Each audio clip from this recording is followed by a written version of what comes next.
The TVWAN News is proudly brought to you by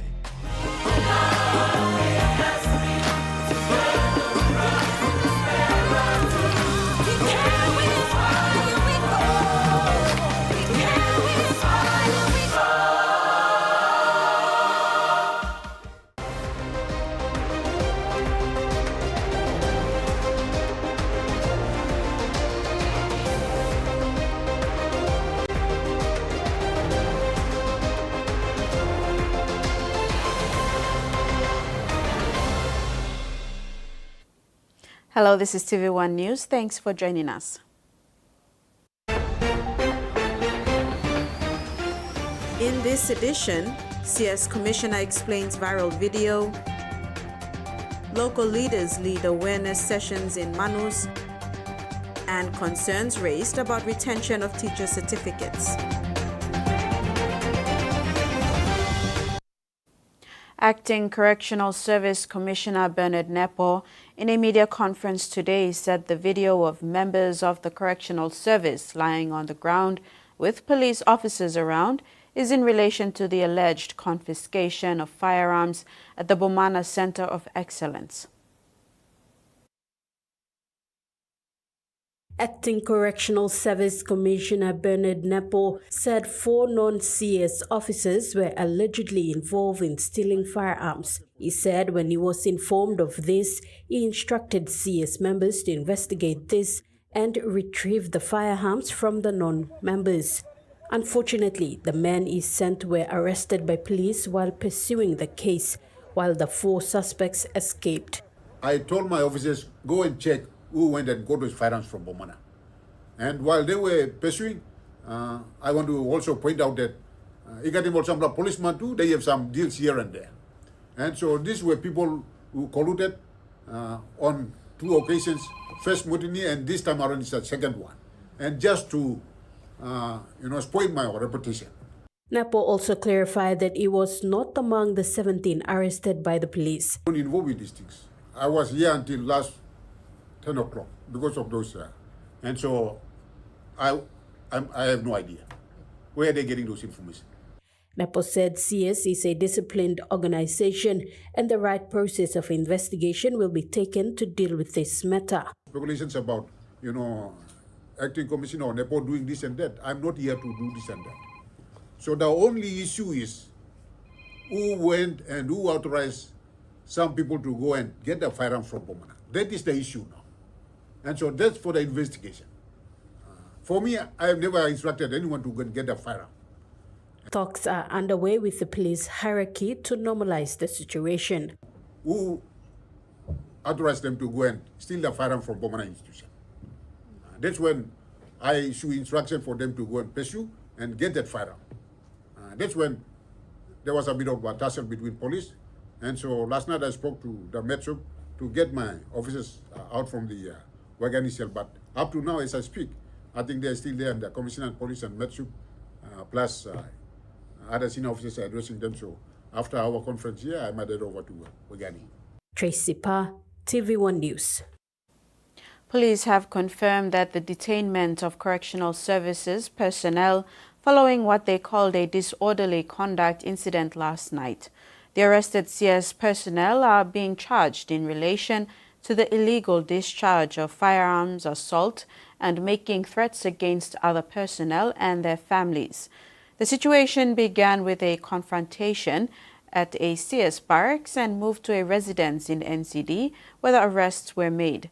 Police have refused bail, and the matter will now be processed through the court, and CS disciplinary action will proceed alongside criminal charges.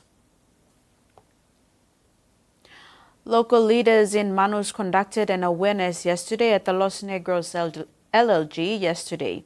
Key messages were centered around precautionary measures while providing assurance to locals that the government is aware and will assist based on assessment reports from all affected LLGs. As seas in Manus are slowly being inundated with pummies, a team comprising government officers visited the Los Negros LLG yesterday, conducting awareness to the community. The team included officers from the Open Members Office, the Provincial Fisheries Officers, Technical Service Officers, Deputy Provincial Administrator George Polon, and Civil and Volcanothermal Engineer Martin Warek. According to the Los Negros LLG President James Sohon, various sectors have been affected by the pummies and includes fishery, transport, health, education, and food security. LLGs in Manus affected are Los Negros, Rapatona, Balopa, Pobuma, Tetidu, Penabunali, and Lelebupi LLGs. Currently, LLG presidents are out conducting awareness along the three coastal LLGs. While no new eruption has occurred since May 8th, when the last one was recorded, the people are bracing for the worst if another eruption occurs, predicting the volume of pumice build-up to increase. Meantime, the Provincial Disaster Coordinator from Manus is expected to present the initial disaster assessment report to the National Disaster Center tomorrow. NDC Director Lasso Manos said their plans to fly to Manus today were cancelled as they await the assessment report. He said they will review the report and decide on the next course of action. Ruth Rongola, TV1 News. Global growth is expected to ease while inflationary pressure continues to rise, reducing the purchasing power of kina. Bank of Papua New Guinea says this will have a direct impact on consumer spending. A recent Bank of Papua New Guinea Monetary Policy Committee meeting noted that the global growth, including Papua New Guinea's, will moderate, while inflation will continue to rise. They attributed this to the geopolitical tensions in Middle East, which is causing higher energy prices and supply chain disruption. The committee noted its domestic impacts, citing indications of strong economic activity, including improvements of foreign exchange inflows, rise in imported inflation pressures, elevated liquidity conditions, and continued improvements in foreign exchange market conditions. What this means for the country is that while economic activity remains supportive, the rising inflationary pressures and external risks continue to weaken the purchasing power of kina, placing a direct impact on consumer spending. Meanwhile, the Bank of PNG maintained the kina facility rate at 5% since September 2025. The KFR is a benchmark policy interest rate set by the Bank of Papua New Guinea and serves as the nominal anchor for monetary policy, guiding commercial lending and borrowing rates across the country. BPNG believes that keeping the KFR at 5% will help balance economic growth, manage inflation expectations, and support orderly exchange rate adjustment. BPNG Governor Elizabeth Genia noted that inflationary pressures are not sufficiently persistent to warrant a further tightening of a monetary policy at this stage. However, she added that the changes in KFR have yet to materially influence commercial bank lending and deposit rates, reflecting ongoing weakness in monetary policy transmission. Genia further stated that conditions in the foreign exchange market have continued to improve with lower order backlogs and shorter waiting times. For businesses, this means faster transaction times and increased liquidity for daily operations. Mason Lewis, TV1 News. Member for Abao Sir Pukatemo raised concerns on the floor of Parliament yesterday on the rise of the use of methamphetamine or meth on other illicit drugs in the country.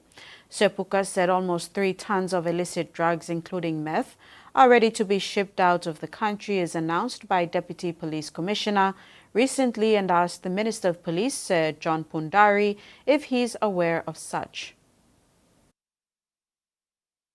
Member for Abao Sir Pukatemo highlighted alarming statistics shared by the Deputy Police Commissioner indicating that nearly 3 tons of illicit drugs, including meth, were prepared for shipment out of the country. Can the Minister also advise if the use of the recommended United Nations Office on Drug and Crime test kits have been introduced in these important sites so that we can detect these drugs very, very quickly? And what percentage of drug cases are swept under the carpet before they come to the court, as claimed by the police? Sepuka sought clarification from the Minister of Police, Sir John Pundari, and the government's strategy to combat the rising tide of drug-related issues. He emphasized the detrimental impact of drug abuse on communities, particularly on young people, and called for urgent action to address the crisis. Can the Minister advise the House with relation to cannabis, marijuana? Is the Minister going to reconsider our national approach to marijuana? And could he be able to advise whether one option would be medicinal cannabis option? The medical component of marijuana could be considered, and whether the ministers could consider a law that could come to Parliament so that we relook at the approach that we are chasing them forever, spending a lot of money, but we could follow countries like Canada, Australia, and New Zealand, that they have now looked at the medicinal option. In response, Minister Pundari acknowledged the growing concern over drug trafficking and abuse and assured Parliament that the government is committed to strengthening law enforcement efforts to tackle these challenges. He mentioned ongoing initiatives to enhance police capabilities, including collaborations with the international agencies to disrupt drug trafficking networks. That Papua New Guinea is not immune to transnational crimes, or be that of the Pacific or the region that we are a part of.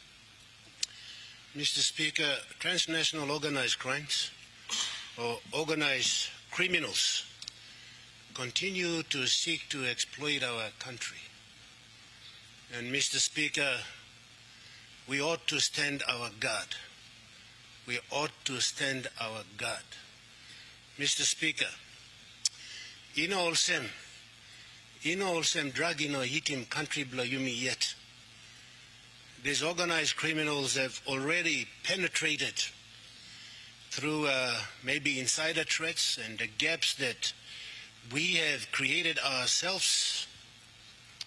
They have used our country as a transit point, and the concerning part is the fact that these drugs have found a marketing place in our country, and that is what that should concern every one of us. Freddie Moe, TVWAN News. The Electoral Boundaries Commission team, led by Electoral Commissioner Margaret Vagi, visited Southern Highlands Province to verify and confirm the proposed land boundaries for the new Mendi Central Electorate ahead of the 2027 National General Elections. 5 wards in the Aya LLG in the Kagwa Erave district have been confirmed to be part of the new Mendi Central Electorate.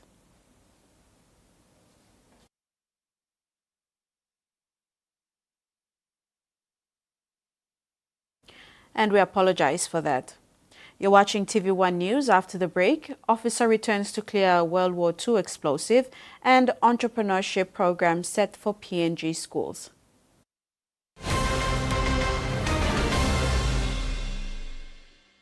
For too long, banking has felt out of reach for many. But now, BSP's One-Took Wallet is here to change that.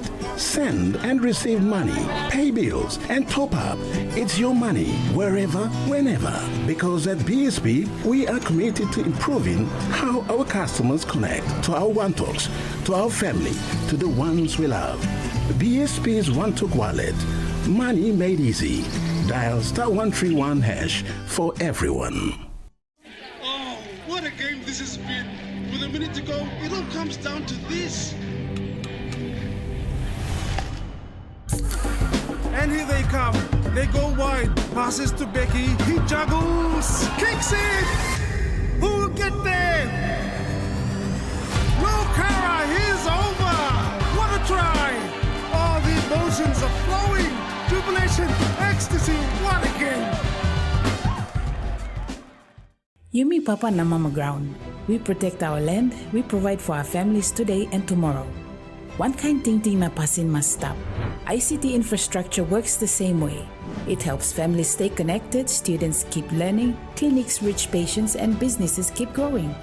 When that connection is lost, we feel it because something important in our lives stopped working. That's why protecting ICT infrastructure is protecting our access to life-changing opportunities.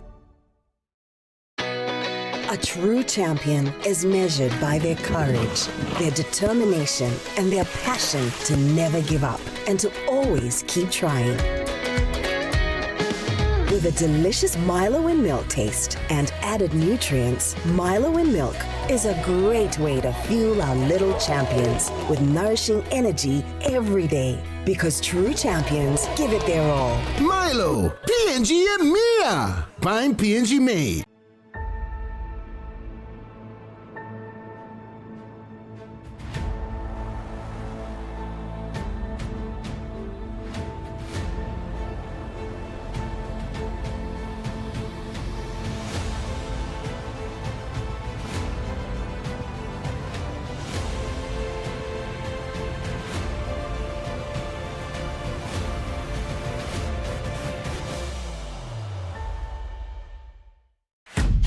P&G's favorite soft drink now in bottles. Goldsport brings you fresh, bold flavors in brand new 500ml bottles.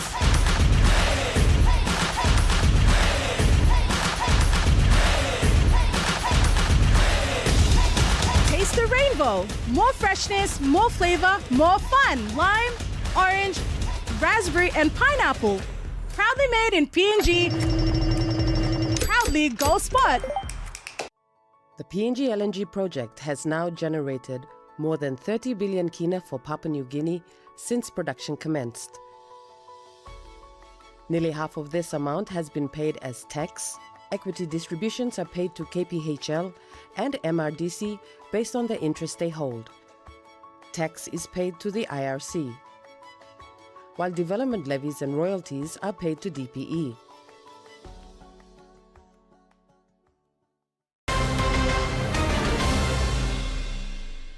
Welcome back. A Papua New Guinean-born Australian Army officer has returned to East New Britain, helping remove dangerous World War II explosive from areas he once played in as a child. Captain Jeffrey Sios is part of the Operation Render Safe, a multinational mission working to locate and dispose of unexploded ordnance across the province. Growing up in East New Britain, he spent his childhood exploring creeks and bushland, unaware of the dangers hidden beneath the ground. Now serving as a logistics officer, he coordinates personnel and equipment to support bomb disposal teams on the ground. Gupla talk sawe lo you osem next na pla week na this la coming week na tete ba you hari mol big pla paira pla inside the community block kokopo robaul na tokua na mila game Gupla talk sawe osem nogen wari to mas na nogen kisi heavy osem suppose you harim paira emol soldier na army man lo all gata country all stop lo here na woklo rouse mol bomb lo community blo you na woklo make him safe na you na family blo you by stop hamas na safe one time lo community. Member for Karamui Nomane Francis Alua has raised concerns over the retention of students teaching certificates by the Education Department, citing the University of Goroka as an example. He made the statement on the floor of Parliament yesterday. Member for Karamuni Nomane in Simbu Province, Francis Alua, has expressed serious concerns regarding the retention of teaching certificates from students who have graduated from educational institutions, particularly the University of Goroka. Alua brought this issue to the attention of Parliament yesterday, highlighting the impact this situation is having on the graduates seeking to enter the teaching profession. Many of these students who have graduated in 2025 have still not taken up teaching positions in many of the schools in this country, because the Education Department, through the Teaching Service Commission, is withholding what is called the Provisional Registration Certificate. I understand there's a notice issued by the Education Department that any students with GPA, grade point average, below 2.8 will not be allowed to graduate. Alua pointed out that the delay in issuing these certificates not only hampers the career prospects of aspiring teachers, but also negatively affects the education sector, which relies on qualified educators to teach in schools across the country. He urged the Department of Education to take immediate action to resolve this issue and ensure that all eligible graduates receive their certificates promptly. That consequently affected the fate of these 2,000 plus students or graduates who have successfully met the academic requirements, have completed all the academic courses and are allowed to graduate from UOG and other teacher training colleges all over the country, that the Education Department has issued a license to these colleges to train students to become teachers. Minister for Education Kinoka Feo, when responding, says relevant authorities within the Department of Education are expected to address these issues and provide clarity on the reasons for the withholding of certificates, as well as outline steps that will be taken to rectify the situation. I will have to get a report, so I'll ask the member for Karamui to give me in writing the question, and I will respond to that to him directly and hopefully in the next sitting. Freddie Moe, TVWAN News. Meantime, Minister for Higher Education, Kinoka Feo, also announced that investigation into the University of Goroka unrest incident in 2025 is completed and a new University Council has been appointed. A new Vice-Chancellor will be appointed soon. The completion of the investigation into the unrest incident at the University of Goroka in 2025 has culminated in significant administrative changes at the institution. A new University Council has been appointed, tasked with overseeing the governance and strategic direction of the university. One of the Council's immediate responsibilities will be to elect a new Vice-Chancellor. This leadership change aims to restore stability at the university and address the concerns that led to the unrest, including issues related to student welfare, academic freedoms, and administrative transparency. Finoka was responding to questions raised by the member for Karamuni Nomane, Francis Alua, on the progress of the investigations in Parliament yesterday. The Minister informed this House and the people people of this country as to the outcome of any investigation into that student unrest in which the incumbent Vice-Chancellor was implicated. Prime Minister has directed me to do the investigation, which we've done and completed.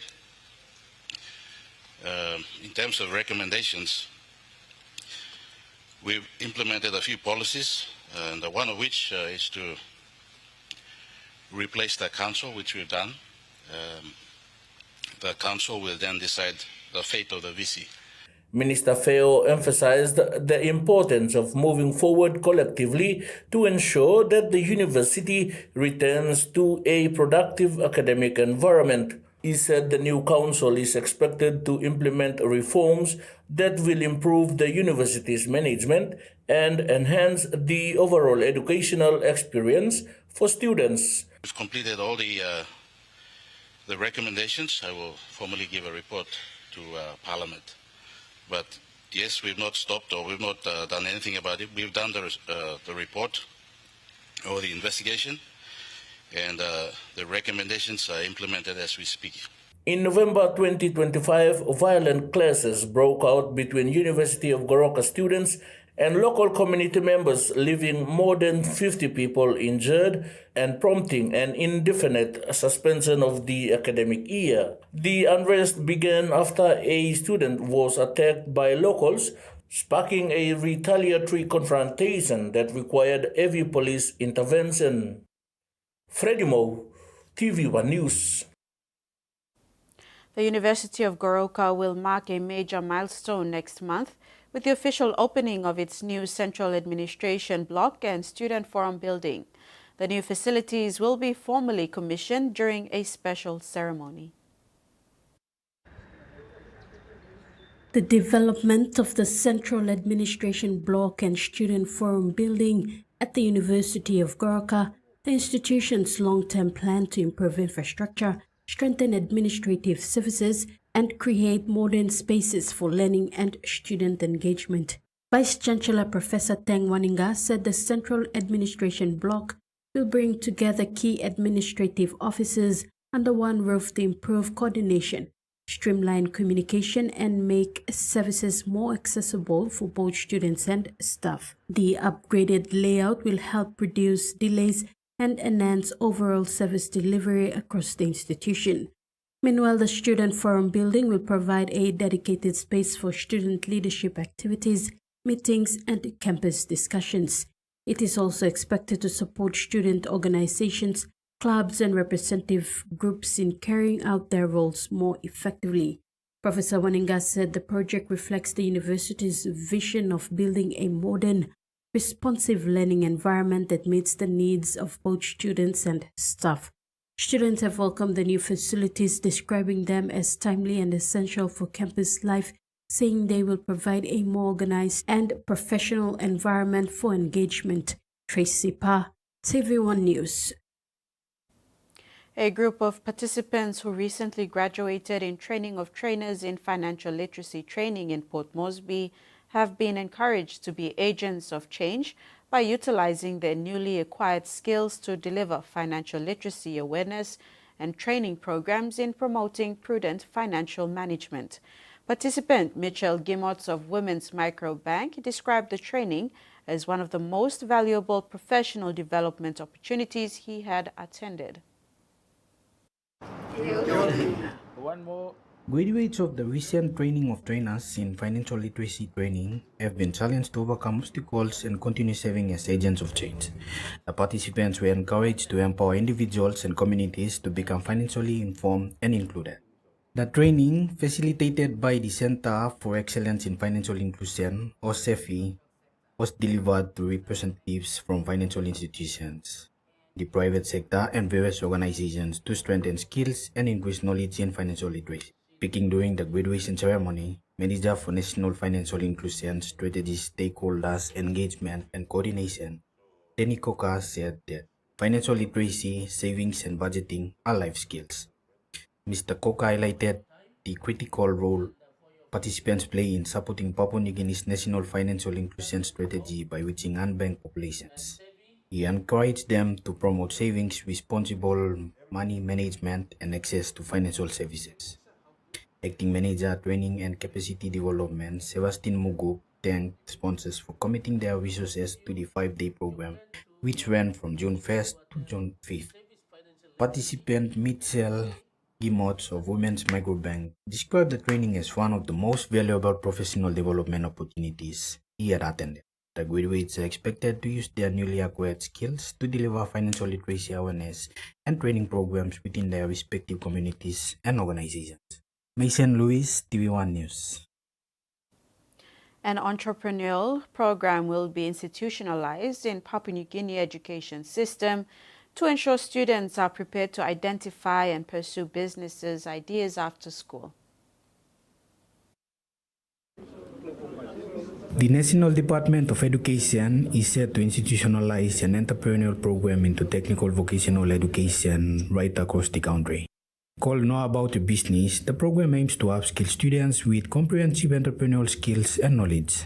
This was announced today during the signing of a Memorandum of Understanding between the Small and Medium Enterprise Corporation and the Education Department.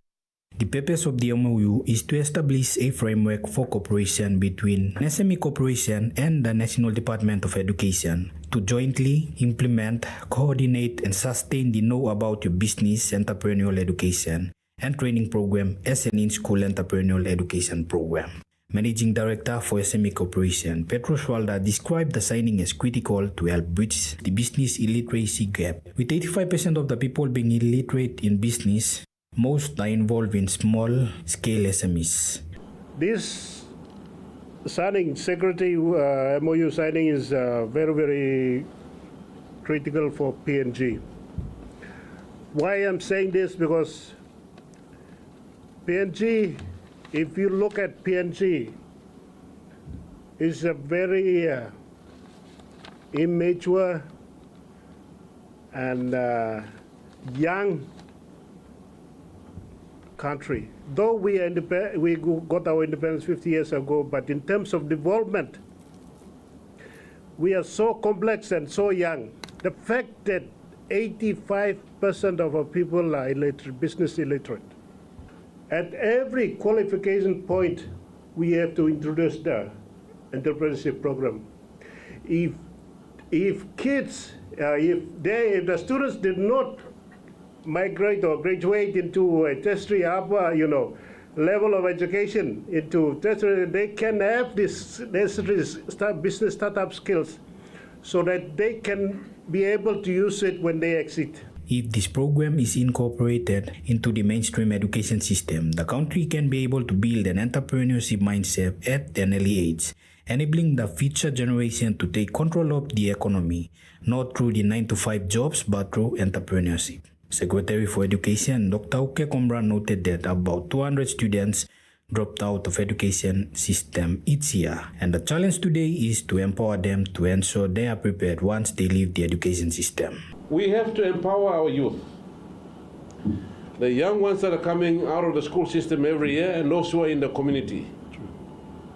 If we don't empower them with the skills and knowledge, our country will not advance and we will not achieve what we hear from the government of achieving a 200 million billion kina economy.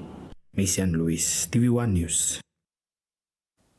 And now the finance news. The kina closed lower at $0.2287 in the interbank market. At Bank South Pacific, our kina was buying $0.2212 $0.3114 Australian dollars, €0.1837 euro, and 35.23 Japanese yen. Looking at commodity prices at New York close, all closed lower except cocoa closed higher.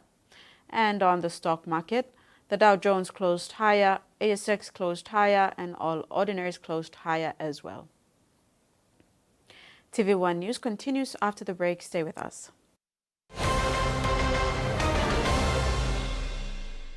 Banking doesn't have to be complicated. With PSP's OneTalk Wallet, control your money wherever, whenever. Dial *131#, enter your PIN, select cash in or out, and generate a secure code to withdraw cash. It's the only wallet for cardless ATM withdrawals. Send and receive funds, pay for goods and bills, or withdraw cash with ease. All with PSP's OneTalk Wallet. PSP's OneTalk Wallet. Money made easy. Dial *131# today. What a game this has been. With a minute to go, it all comes down to this. And here they come. They go wide. Passes to Becky. He juggles. Kicks it. Who will get there? Lokara, he's over. What a try. All the emotions are flowing. Jubilation, ecstasy. What a game. Central Province is our home. The tides of the Coral Sea are our heartbeat. From the coast to the mountains. Traditions pass generation to generation. The sea and our gardens sustain us. Our songs carry our legends through time. Our home is Central Province.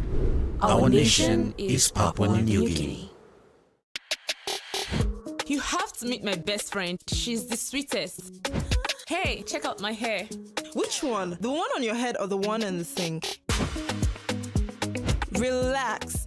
Next time, just use the Mega Growth Anti-Damage Relaxer. It's infused with wonder oils and conditioning proteins for visibly less hair breakage after retouching. Now your hair looks great. Thank you. Mega Growth Anti-Damage No-Light Cream Relaxer for visibly less hair breakage after retouching.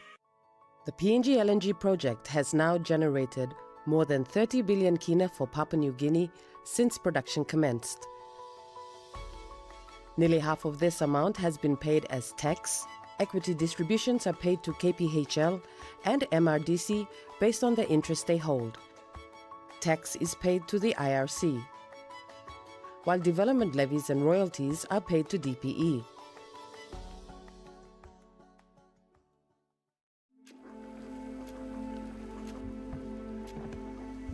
Dad's gonna be home soon.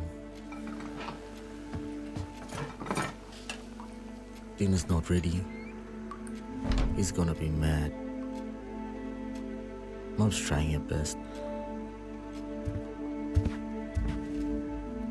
If it's not ready, oh no.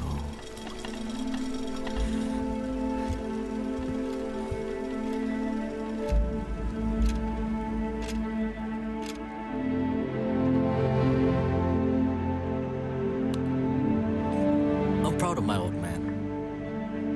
If he can change, anyone can.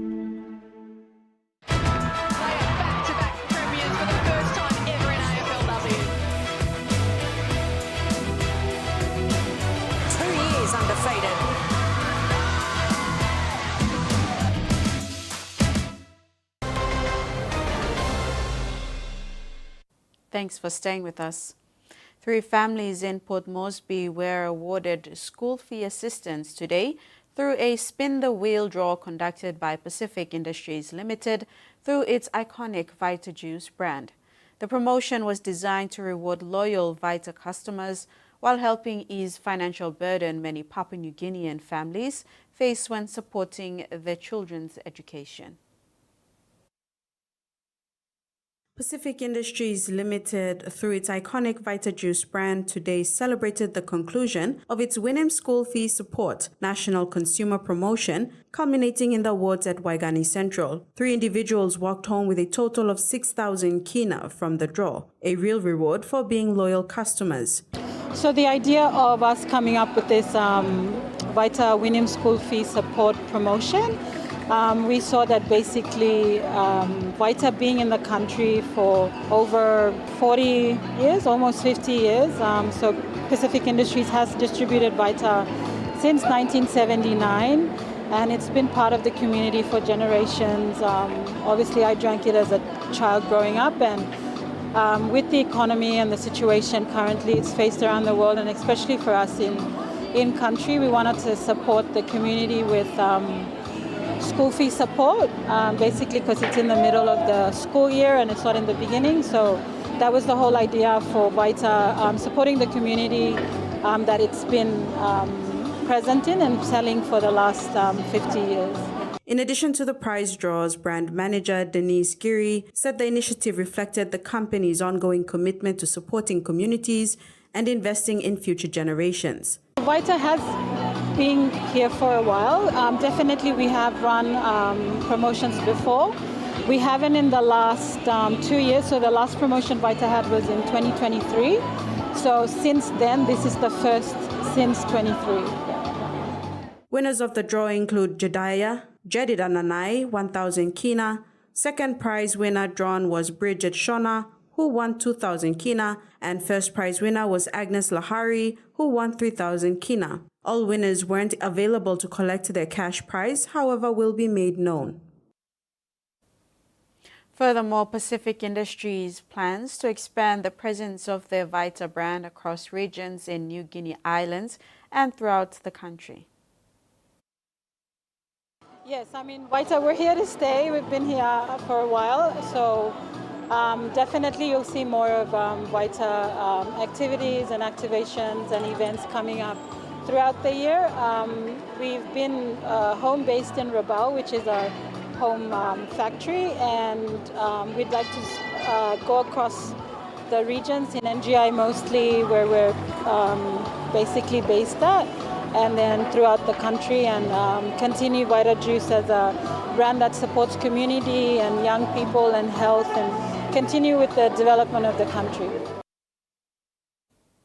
Turning abroad, a historical group in Tasmania's north is outraged by a decision that could see settlers' graves dug up to make way for new classrooms. Last month, Tasmania's Office of Local Government declared the grounds of a Catholic school in the Meander Valley would no longer be a recognized cemetery. It paves the way for the school's development, but a local historical group says the graves deserve more respect. Somewhere beneath the grounds of this school, hundreds of people are buried. This was once Delorain's Catholic cemetery, where at least 355 locals were laid to rest between 1861 and 1936. But as Our Lady of Mercy Catholic School expanded, headstones were removed, and last month it was officially struck off Tasmania's cemetery list. Well, I think it's particularly disturbing because when the people were buried here, they were buried here under the proviso that they were never to be disturbed and that their graves were to be protected. The Catholic Archdiocese of Hobart can now apply to build new facilities after making efforts to find, exhume and relocate human remains. However, the precise location of each grave is not known. The Archdiocese says no evidence of remains have been found within the school's existing footprint, but some local residents are concerned the ground-penetrating radar used for surveying won't be effective on the area's clay soils, and graves will be missed. We're saying leave the school as it is, leave the buildings there, but no more buildings are to be put up over dead bodies. We think that's it's an injustice. The local council says it trusts the process set out by state government. I've heard probably more concerns from parents of children that go to the school that are waiting to have permanent toilets and classrooms built. There's only been 2 similar cases to this in Tasmania. Last month, Hobart's Guildford Young College was also declared not a cemetery. So was the Hutchins School in Hobart in 2024, when builders came across human remains. Ms Grigson believes it's unfair to the Delorain site not to protect it. Very sad and concerned because it is a biblical principle to protect the bodies of the dead. The Archdiocese of Hobart says it will refurbish an existing monument to acknowledge the site's history and those buried here. Western Sydney International Airport will open to passengers on October the 25th. The domestic and international terminal at Badgerys Creek, which is 44 kilometres west of Sydney CBD, is expected to serve up to 10 million passengers annually. Meanwhile, the metro line that will connect the new airport to the rest of the city isn't expected to be ready until 2028. Really exciting to be down here at the new Western Sydney International Airport. After 15 years of planning, 7 years of construction and 1 year of testing, it will be opening to passengers on October the 25th. Now, the first flight out of the terminal will be a Jetstar flight going to the Gold Coast on that date, and it'll be one of a number of Jetstar flights that will be flying out weekly from the airport. Jetstar will be flying up to 14 flights to Melbourne each week, 4 flights to the Gold Coast and 3 flights to Brisbane. Now, Qantas will start flying out of the airport terminal here in March, but its freight operations will begin in about a month's time. So it'll be really interesting to see how many people decide to go to this airport. Here's what the Federal Transport Minister, Catherine King, had to say about the airport opening earlier. It'll be quieter to start with. You're not going to have the volume that we're expecting through Western Sydney Airport on day one, but Qantas Freight will be flying out as of the 26th of July. It'll be a slow build-up for the airport. That is what we've planned to do. But obviously, with any airport, there is a change to the circumstances that people are experiencing. We've taken a lot of time and effort to try and get the flight paths right and really work as much as we can with the local community. Due to contractual disputes, the Metro line may not open now until 2028. That's what we've been told by the State Premier, Chris Minns. But the motorway surrounding, or the roads surrounding the airport, have been heavily upgraded. There's also the M12 motorway that has opened up, and expected passengers are being told that there's lots of parking available for when they first get to the airport and start taking those flights. And our news segment ends on that note. Next in sports, PNG golfers' first appearance, and Johnston has no regrets over PNG move.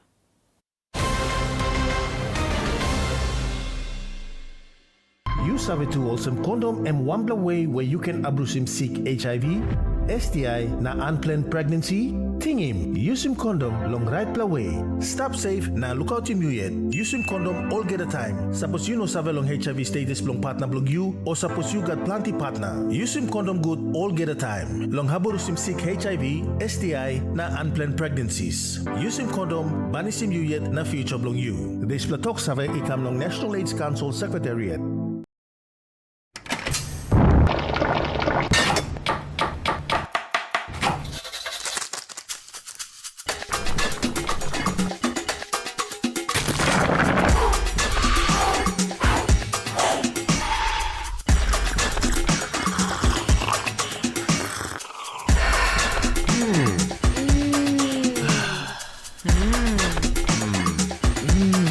Snacks noodles. Tastier, but you like him more. Mama late. Why na em no ringi mi pla? Papa sabe less time em late.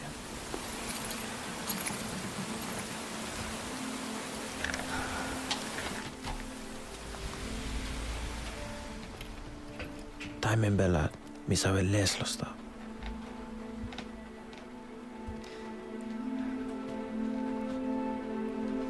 And by time no good new.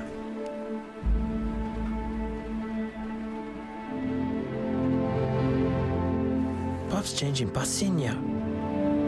We one bell, now I'm a master. It is bouncing off the upright try.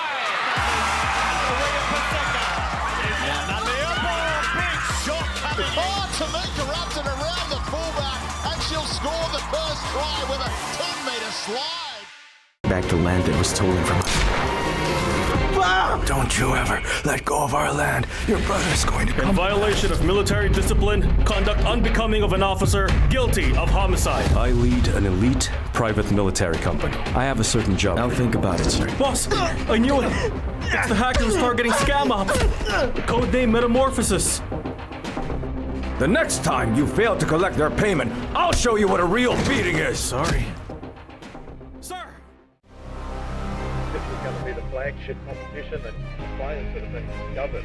Always remember like Munn, Southern, and Hamilton, Greg Mason, English, Reece Walsh, Slater, Ezra Mann, Papua New Guinea, Hunter, William Minoga, Corey, Chemical Tours, the game.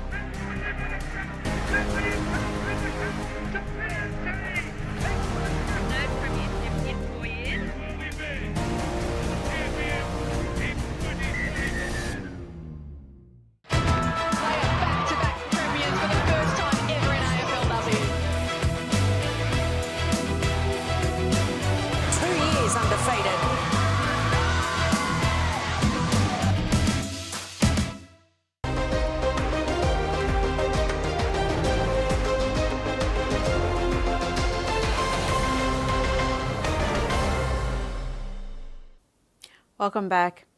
5 of Papua New Guinea's best golfers will compete in this year's PNG Open after being signed to the newly formed PNG GA PGA and receiving sponsors' exemptions into the event. It will be the first time PNG players will compete for the title for a share of the 225,000 Australian dollars prize money. The 2026 PNG Open will be held at the Port Moresby Golf Club in August. The PNG Open 2026 will once again be delivered in partnership with Royal Port Moresby Golf Club and remains part of the Australian PGA's Challenge Tour. The event has attracted strong interest with 62 professionals from around the world entering within 4 days of registration's opening. The entry is expected to continue in the coming days. President of PNG Golf Association, Ian Holtz, said for the first time, 5 PNG professional golfers will be participating in the tournament after being accepted into PNG PG ranks. The golfers will be participating in the tournament include Gideon Tikili, Morgan Anato, Soti Dinki, Brian Takiri, and Nelson Gabriel. The latter have participated in professional tournaments before. Odds added that there will be a minimum of 90 male professional golfers and 10 professional ladies, as well as 20 amateurs and 10 international invites. Kumul Mineral Holdings Limited has committed its support to the event, resigning as the naming rights sponsor. This follows the success of last year's tournament. The PNG Open is scheduled to be held from 25th August to 30th. Junior and Senior Pro-Am events will be held on the 25th and 26th respectively before the professional tournament. The professional event starts on the 26th and ends on the 30th. Meanwhile, PNG Golf Association officials are also continuing efforts to strengthen the game throughout the country. Newly appointed General Manager Kim Baldwin, an Australian PGA professional, is assisting the association. Over the coming weeks, Baldwin will travel to Lae and Kokopo to assist regional clubs with developing junior programs and encouraging more women to take up the sport. Rex Litter, TV1 Sports. PNG Chiefs number 002 Alex Johnston says he has no regrets making the decision to come and live in Port Moresby when the Chiefs come together in November next year in preparation for 2028 inaugural season. After the Rabbitohs captains run at Heffron Centre, South Sydney, ahead of last Thursday night's clash with the Manly's Eagles, AJ met with a PNG media delegation where he expressed great confidence and satisfaction for making the right decision when he signed with the PNG Chiefs, adding that security should not be an issue, responding to negative reports and concerns about the safety of players. Yeah, that was a decision made pretty early on, and there's no real concerns at all. I know people are wondering about safety and all stuff, and I'm sure everyone here knows, particularly in Palmer and particularly for rugby league players, safety is not a concern at all. So, it's going to be a pretty cool little spot at Airways where we're staying, and hopefully we can get out and about with the community as well. Johnson is also looking ahead for the Rugby League World Cup at the end of the season, another great opportunity to play in front of the home crowd. That's a great try by the Kumuls there. Yeah, look forward to that. That'll be good. Hopefully home crowd cheering us on. Some couple big games there, get some wins, and hopefully do better than we did last time and make a semi-final, and that'll be pretty awesome. PNG Kumuls will face Samoa, and AJ is looking forward to go up against his soon-to-be Chiefs playmate Jerome Luai.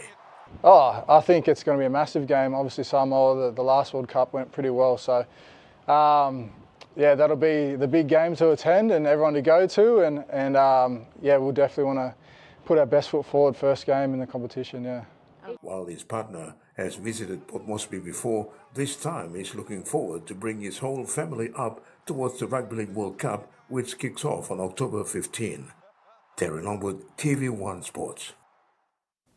The Cook Islands are one step away from qualifying for the OFC Under-19 Men's Championship after opening their home qualifying campaign with a dominant 4-1 win over Tonga in Rarotonga today. It will come down to PNG's clash against the Cook Islands on Friday to decide who will qualify for the OFC Under-19 Men's Championship 2026. Playing at the Cook Highlands Football Academy, the hosts took control from the opening stages and were rewarded in the 16th minute when Captain Dallas Rongokea finished from close range after good work down the right flank. The Cook Highlands continued to create chances with Kenya Enoka striking the post and Maui Denny going close before Joseph Krokombe doubled the advantage just before halftime.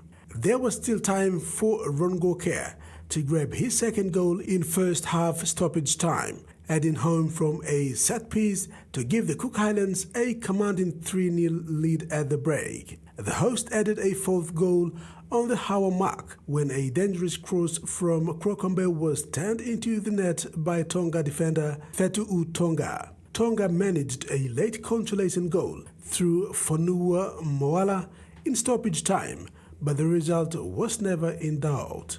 The victory is the Cook Islands' first win over Tonga at the under-19 level in OFC competition, after the two sides had previously shared 3 draws. The result leaves the Cook Islands in a strong position heading into their final qualifier, where they face Papua New Guinea on Friday. The winner will secure the top spot in the standing and claim a place at the OFC Under-19 Men's Championship in Samoa next year. Rex Litter, TVWAN Sports. New South Wales Blues coach Laurie Daly has made one of the biggest selection calls of the 2026 State of Origin series, dropping in form back rower Haumole Olakau'atu from the starting side and naming Newcastle Knights star Dylan Lucas to make his Origin debut in Game 2. Try assist. The Manly Sea Eagles enforcer Haumole Olakau'atu was impressive in the Blues Game 1 victory. He was the only Blues forward to have run over 100 meters. Brady, Strange, Hudson Young, good ball, Tedesco, he wants to try and position Crichton, Tedesco keeps it alive, Strange powering away, up to the 10 inside of it, Strange going to play the ball fast, the Blues have got them shot here, it goes through the hands, Cleary, Tedesco, However, he was punted for Newcastle Knights edge forward Dylan Lucas. Here's Sharp on the Lucas, Lucas up against Diogi, oh he's got some speed, what about Dylan Lucas? A back rower looks like a... Lucas has been rewarded for a consistent season with the Knights and will start in the back row alongside Hachon Yang. The 24-year-old was originally named as 20th man for the series opener, but has now been elevated into the starting side for what will be his State of Origin debut. Blues head coach Laurie Daly admitted that this was a big decision.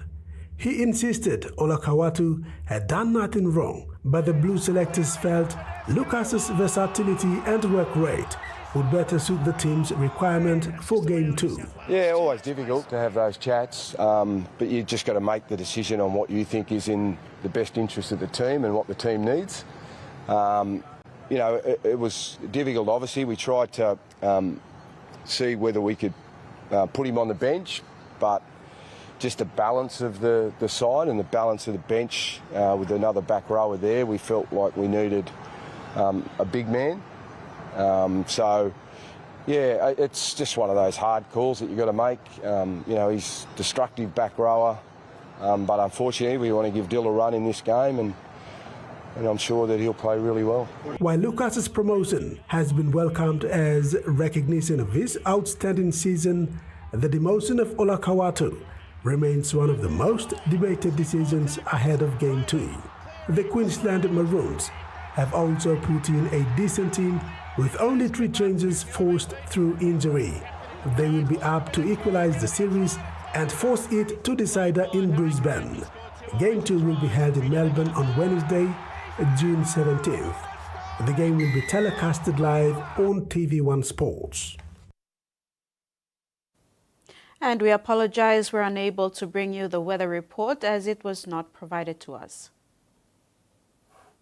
And that wraps up TV1 News. Thanks for your company. Good night.